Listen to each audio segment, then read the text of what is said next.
சளியை போக்க இஞ்சி, தேன், எலுமிச்சை, துளசி, ஏலக்காய் போன்ற இயற்கை மூலிகைகள் உதவுகின்றன. சூடான பானங்கள் குடிப்பது, நீராவி பிடித்தல், உப்பு நீர் கொப்பளித்தல் போன்றவை சளியை இளக செய்து வெளியேற்ற உதவுகின்றன. மேலும் ஓய்வு மற்றும் நீர்சத்து மிகவும் முக்கியம். ஏலக்காய் மற்றும் நெய். ஒரு தேக்கரண்டி ஏலக்காய் பொடியை நெய்யுடன் கலந்து சாப்பிட மார்பு சளி நீங்கும். நீராவி பிடித்தல். வெந்நீரில் நீராவி பிடிப்பது நெஞ்செரிச்சலை குறைத்து சளியை இளக செய்யும். உப்பு நீர் கொப்பளித்தல். வெதுவெதுப்பான நீரில் உப்பு கலந்து வாய் கொப்பளிப்பது தொண்டை எரிச்சலை குறைத்து சளியை வெளியேற்றும். சூடான சூப். சூடான சூப்புகள், அதாவது சிக்கன் சூப் போன்றவை நீரேற்றத்திற்கும் சளியை குறைக்கவும் உதவும்.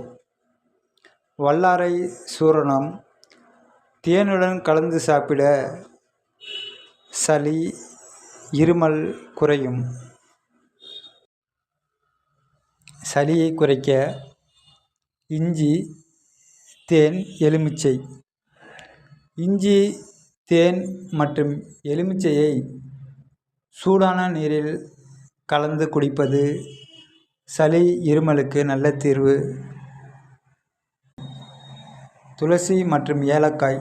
துளசி இலைகளை, உலர்ந்த இஞ்சி, நீண்ட மிளகு, ஏலக்காய் சேர்த்து பொடியாக்கி தேனுடன் கலந்து சாப்பிடலாம். சீரகம். சீரகத்தை பொடி செய்து பனங்கற்கண்டுடன் சேர்த்து சாப்பிடுவது சளியை குறைக்கும்.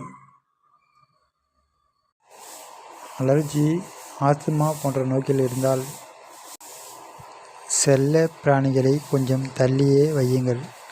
அலர்ஜி நோய்க்கு கரப்பான் பூச்சி ஒரு முக்கிய காரணம். தலைபாரம் அல்லது நீர் கோர்த்திருப்பது போல் உணர்ந்தால் ஒரு வெற்றிலையில் நல்லெண்ணெயை தடவி விளக்கில் லேசாக வாட்டி அது நெற்றியில் பற்று போடலாம். இது நீரை இழுத்து தலைபாரத்தை குறைக்கும். தலைவலிக்கு இஞ்சி. இஞ்சியை தட்டி சாறு எடுத்து நெற்றியில் பற்று போடுவது அல்லது இஞ்சியை கஷாயமாக அருந்துவது தலைவலி மற்றும் சளியை குறைக்க உதவும். இது போன்ற வீடியோக்களை பெற எமது சேனலை சப்ஸ்கிரைப் செய்யுங்கள். மேலும் வீடியோ பிடித்திருந்தால் ஷேர் செய்யுங்கள், லைக் செய்யுங்கள். மேலான கருத்துக்களை கமெண்டில் தெரிவியுங்கள்.